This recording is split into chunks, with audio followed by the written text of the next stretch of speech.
Oh, congratulations sa mga nag-attend sa meeting.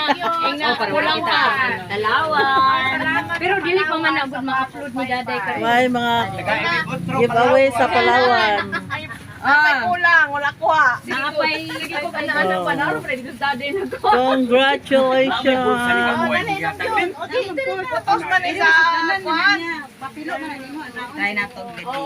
Ay, mag-picture din. I will get the cellophane. Okay, klaro kay Palawan. Napuno sa kwarta ang akong bag, ikag Palawan. 1, 2, ready, go. Sa kwarta. Pero nakabidyo na siya. 1, 2, ready, go. Salamat sa bag sa Palawan. Ipakita yung bags. Unta sa sunod. Roy, Toy, 1, 2, ready, go. Nanay 1, sunod. 2, ready, go.